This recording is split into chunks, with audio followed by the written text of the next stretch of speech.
తాకట్లో ఉన్న మీ బంగారాన్ని విడిపించి ఆ రోజు ఆన్లైన్ రేటుకి కొంటాం. Sharma gold company. నమస్కారం, వెల్కమ్ టు సుమన్ టీవీ.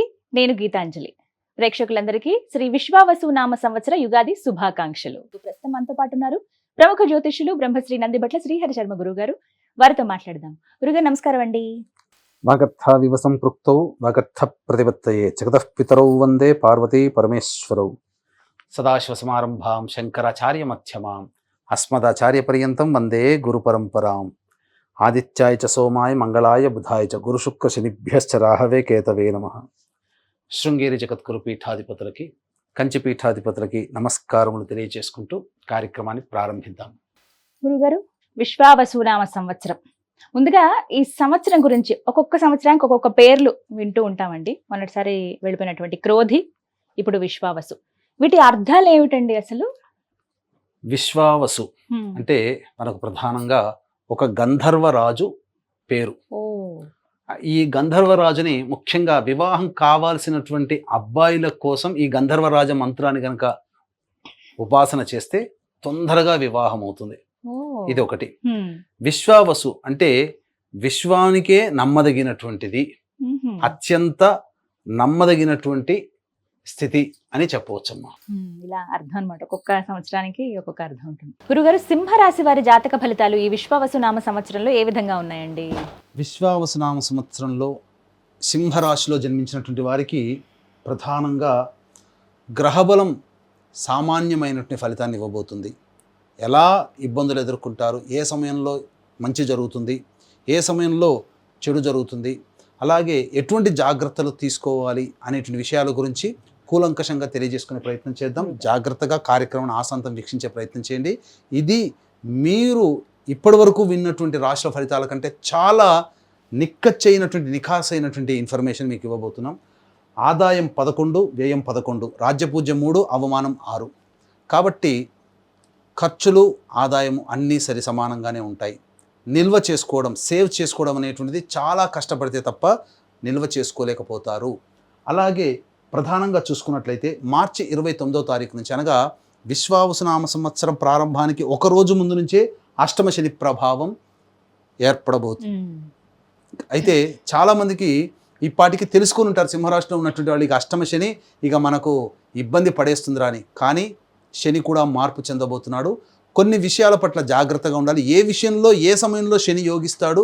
అలాగే గురువు కూడా మారబోతున్నాడు. ఎప్పటి నుంచి? మే 14వ తారీఖు నుంచి మిథున రాశిలోకి, అనగా లాభస్థానంలోకి గురువు ప్రవేశం చేయబోతున్నాడు.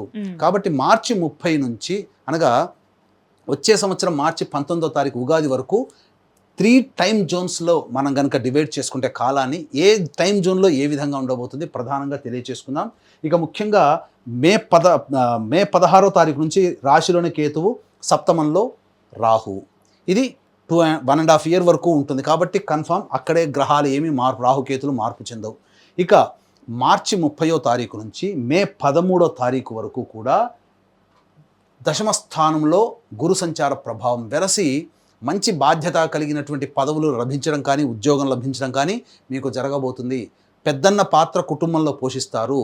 అయితే ఇక్కడే మీరు గమనించాల్సిన అంశం ఏంటంటే, శని భగవాన్ రూపంలో కొన్ని కష్టాలు రాబోతున్నాయి. ఇక్కడ పెద్దన్న పాత్ర వహిస్తూనే దానికి తగ్గట్టుగా గౌరవాన్ని ఇవ్వలేనటువంటి స్థితి శని భగవానుడు. కాబట్టి అక్కడ మానసికమైనటువంటి వ్యధ ఉంటుంది. అష్టమ శని ప్రభావము. కాబట్టి దీనిని ఎలా అర్థం చేసుకోవాలి? మీ శ్రమ పెరుగుతుందే తప్ప శ్రమకు తగినటువంటి ఫలితాన్ని శని భగవానుడు ఇవ్వలేకపోతున్నాడు. కానీ గుర్తింపు, శ్రమ అనేటువంటిది గురువు ఇస్తున్నాడు. ఇక మే 14 వరకు జరిగేటువంటి విషయం ఇది. మే 14 నుంచి సెప్టెంబర్ 27వ తారీఖు వరకు లాభరాశిలోకి గురు సంచారం చేస్తున్నాడు. ఇది టైప్ 2 జోన్లో కనుక మనం చూసుకున్నట్లయితే సెప్టెంబర్ 27 వరకు లాభస్థానంలో గురు సంచార ప్రభావం వెరసి యోగదాయకమైనటువంటి పరిస్థితి ఈ యొక్క సింహరాశిలో జన్మించినటువంటి వారికి ఉండబోతుంది. ఇక జూలై 12వ తారీఖు వరకు మీనరాశిలోనే శని ప్రభావం. అయితే ఈ జూలై 13వ తారీఖు నుంచి అక్టోబర్ 10వ తారీఖు వరకు మీనరాశిలోనే వక్రీకరించినటువంటి శని భగవానుడు. ఇక మీకు ఇక్కడ గమనించుకున్నట్లయితే అక్టోబర్ 9వ తారీఖు వరకు, జూలై 13 నుంచి అక్టోబర్ 9వ తారీఖు వరకు శని మీనరాశిలోనే వక్రీకరించి కుంభరాశి ఫలితాన్ని కూడా ఇస్తున్నాడు, అనగా సప్తమ భావ ఫలితం అమ్మ. ఇక అలాగే చూసుకుంటే ఈ గురువు మే 14వ తారీఖు నుంచి సెప్టెంబర్ 28 వరకు మీకు గమనించుకుంటే మిథున రాశిలోకి, వెరసి చూసుకుంటే సెప్టెంబర్ 28 అక్టోబర్ 10 ఎంతమ్మ మధ్యలో 12 రోజులు తేడా. కానీ ఇంచుమించు గురు శనులు ఇద్దరు కూడా యోగదాయకంగా ఉన్నారు కాబట్టి సింహరాశిలో జన్మించినటువంటి వారికి మే 14వ తారీఖు నుంచి సెప్టెంబర్ 28 వరకు గురువు శని అనుకూలంగా ఉన్నారు. కాబట్టి ఈ సమయము చాలా ప్రశాంతతనిస్తుంది, ఇది చెప్పవచ్చు.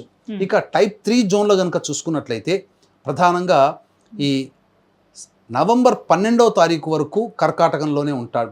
సెప్టెంబర్ 28 నుంచి నవంబర్ 12వ తారీఖు వరకు కర్కాటకంలోనే వక్రీకరించి ఉండడం, నవంబర్ 12 నుంచి డిసెంబర్ 26వ తారీఖు వరకు కూడా కర్కాటకంలో వక్రీకరించి స్థితి పొంది ఉంటాడు.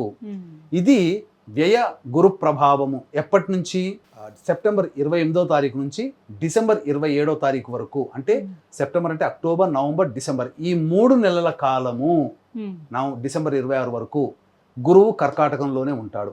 కాబట్టి ఇటు వ్యయ గురువు అలాగే ఈ టైప్ 3 జోన్లో కనుక చూసుకున్నట్లయితే ప్రధానంగా అక్టోబర్ 10వ తారీఖు నుంచి నవంబర్ 25వ తారీఖు వరకు కుంభంలో వక్రీకరించి ఉంటాడు.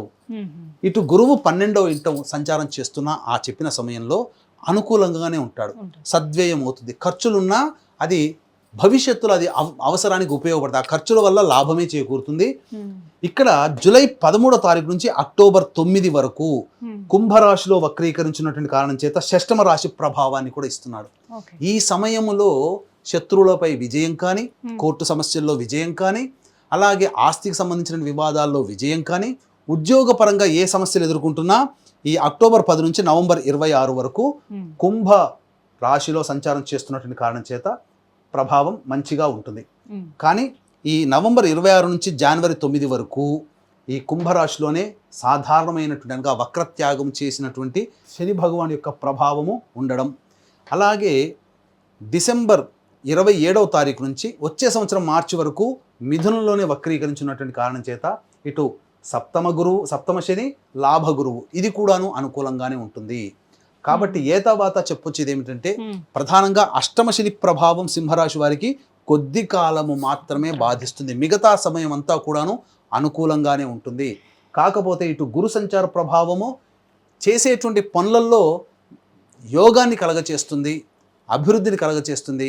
దీనితో సమానముగా శని ప్రభావం కూడా కొన్ని రకాలుగా ఇబ్బందిగా ఉంటుంది. కాబట్టి ఖర్చు ఆదాయము సరిసమానంగా ఉండడం, ధనాన్ని నిల్వ చేసుకోలేకపోతారు, అనవసరమైన ఖర్చులు పెరుగుతాయి. ఎంత ధనాదాయం ఉంటుందో అంత ఖర్చులు కూడా సింహరాశిలో జన్మించినటువంటి వారికి ఉండబోతున్నాయి. కాబట్టి జాగ్రత్తలు పాటిస్తే చాలా మంచిదని చెప్పవచ్చు. మరి సింహరాశి మహిళలకు ఈ సంవత్సరం ఎలా ఉండబోతోందండి? ప్రధానంగా సింహరాశిలో జన్మించినటువంటి మహిళలు చాలా జాగ్రత్తగా వ్యవహరించాల్సినటువంటి పరిస్థితి. మీకు అన్ని ప్రతికూలమైనటువంటి ఫలితాలే పొందబోతున్నారు. అంటే ఏంటి? ప్రధానంగా ఇంట్లో బయట సమస్యలు పెరుగుతాయి. అన్నిటికంటే ప్రధానముగా అష్టమ శని ప్రభావం ఉండడం, అలాగే సప్తమ శని కూడాను రావడము, ఈ సప్తమ శని రాహు యొక్క కలయిక ప్రభావము చేత ప్రధానంగా ఈ అక్టోబర్ 10 నుంచి సంబంధించినటువంటి జనవరి 9 వరకు ఉన్నటువంటి సమయం చాలా జాగ్రత్తలు పాటించాలి. దంపతుల మధ్య విభేదాలు వచ్చే అవకాశం ఉంటుంది. వివాహం కావాల్సినటువంటి అమ్మాయిలు బాగా కష్టపడితే తప్ప వివాహము జరగదు. అంతేకాకుండా ఆరోగ్యపరంగా కూడాను శ్రద్ధ వహించాల్సినటువంటి పరిస్థితి.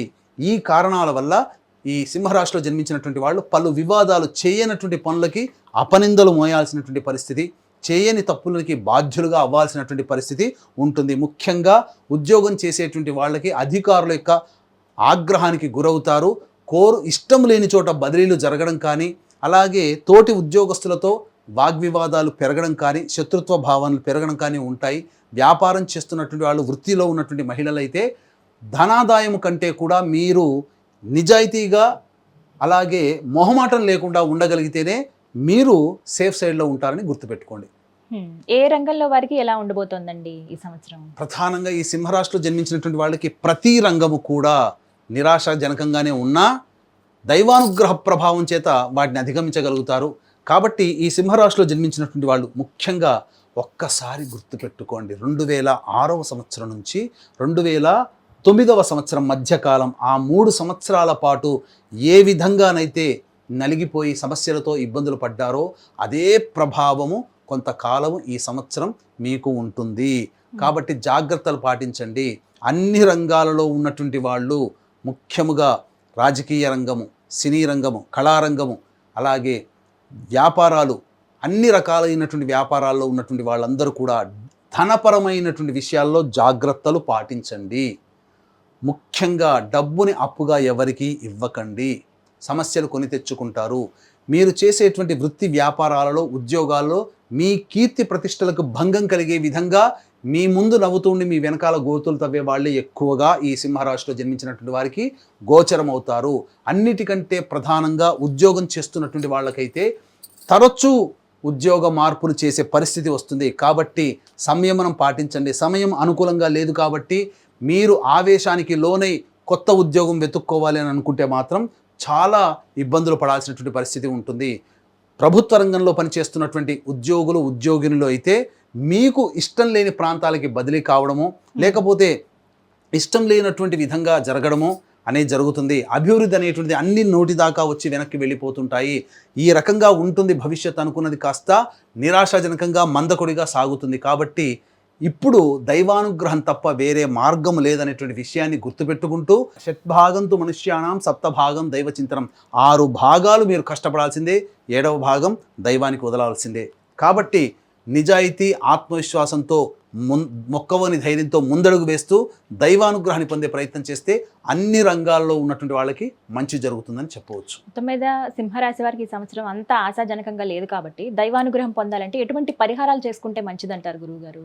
ప్రతిరోజు మానసాదేవి స్తోత్ర పారాయణము, అలాగే సమస్య వచ్చినప్పుడల్లా దత్తాత్రేయ చరిత్ర సంబంధించి ఆ దత్తాత్రేయ చరిత్ర గురువారం నాడు ప్రారంభించి బుధవారానికి సమాప్తం చేయండి. ఈ విధంగా మీరు ఒక సప్తాహం చేయండి. ఆ సప్తాహం తిరిగే లోపలనే మీ యొక్క సమస్యకి పరిష్కారం అనేది లభిస్తుంది.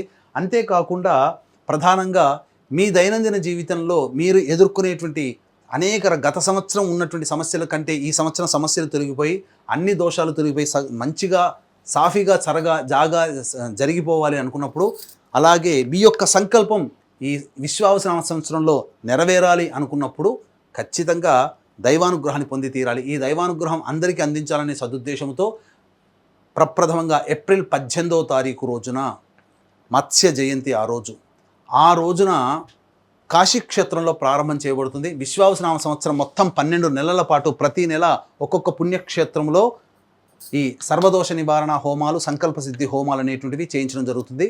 మీ కుటుంబ సభ్యుల గోత్రనామాదులతో ప్రతి నెల విధిగా మృత్యుంజయ హోమం కూడా జరిపించడం జరుగుతుంది. అవకాశం ఉన్న వాళ్ళు ఈ కార్యక్రమం తదనంతరం కాంటాక్ట్ చేసి ఆ కార్యక్రమంలో సభ్యులుగా ఎలా నమోదు చేసుకోవాలో తెలుసుకునే ప్రయత్నం చేయండి. తప్పకుండా దైవానుగ్రహం తోడై ఉండడం. అందున మొట్టమొదటి కార్యక్రమం కాశీ విశ్వేశ్వరుని సన్నిధాన క్షేత్రంలో జరగబోతుంది. కాబట్టి అవకాశం ఉన్న వాళ్ళు కార్యక్రమం తదనంతరం కాంటాక్ట్ చేసి మీ గోత్రనామాలు నమోదు చేసుకోవచ్చు. గురుగారు, ప్రత్యేకించి సింహరాశి వారు ప్రయాణాల విషయంలో కావచ్చు, ఆరోగ్యపరంగా కానీ ఏమైనా జాగ్రత్తలు తీసుకుంటే మంచిదంటారా?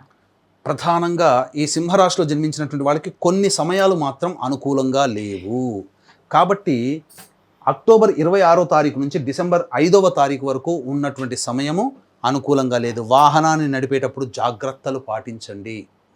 అలాగే ఆపరేషన్స్ జరిగే అవకాశం గోచరమవుతుంది. గృహ మార్పు జరిగే అవకాశం ఉంటుంది. స్థల మార్పు కూడా ఆ సమయంలో జరగబోతుంది.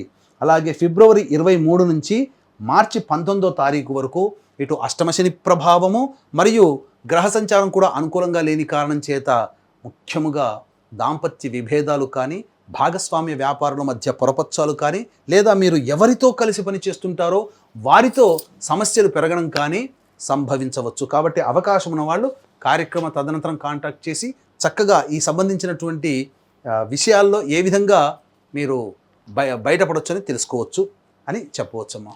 అలాగే ఉద్యోగస్తులకు ఎలా ఉండబోతోందండి, నిరుద్యోగులకు కానీ? ముఖ్యంగా సంవత్సరం అంతా కూడా ఉద్యోగస్తులకు అందరికీ కూడా ఏ రంగంలో వృత్తి వ్యాపారాల్లో ఉన్నటువంటి వాళ్ళకైతే అనుకూలంగా లేదు అని మనం చెప్పుకున్నాం. కానీ సంవత్సరం అంతా ఒకే రకంగా ఉంటుందంటే గ్రహాల మార్పు కూడా ఉంటుంది. కాబట్టి నిరుద్యోగస్తులు ఇలా మోడుగా ఉద్యోగం రాదు కదా అని చెప్పేసి సంవత్సరం అంతా ఫ్రీగా ఉండాల్సిందేనా? కొత్త ఉద్యోగం కోసం ప్రయత్నం చేయాల్సిన అవకాశం కూడా చాలామందికి ఉంటుంది. కాబట్టి వాళ్ళ కోరికలు నెరవేరాలంటే ఈ సంవత్సరంలో కొన్ని సమయాలు మాత్రం అనుకూలంగా ఉండబోతున్నాయి.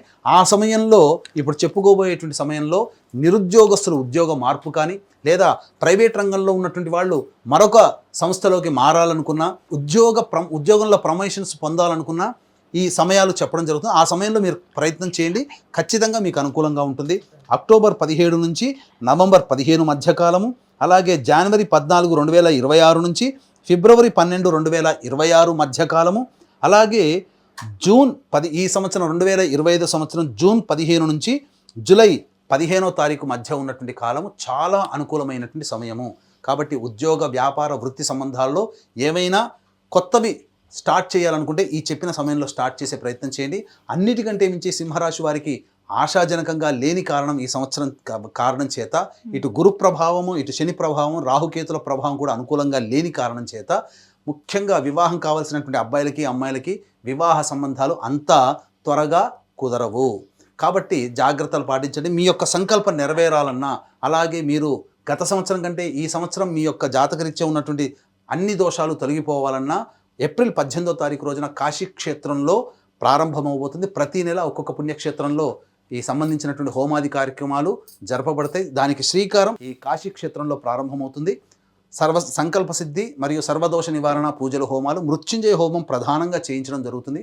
కాబట్టి అవకాశం ఉన్నవాడు ఈ కార్యక్రమం తదనంతరం కాంటాక్ట్ చేసి ఆ పూజాది కార్యక్రమాల్లో ఎలా సభ్యులు కావాలో తెలుసుకోవచ్చు. కొత్తగా సింహరాశి వారి జాతక ఫలితాలు ఈ విశ్వావసునామ సంవత్సరంలో ఏ విధంగా ఉన్నాయో చక్కగా వివరించారండి. ధన్యవాదాలు. సర్వం శ్రీ ఉమామహేశ్వర పరబ్రహ్మార్పణమస్తు.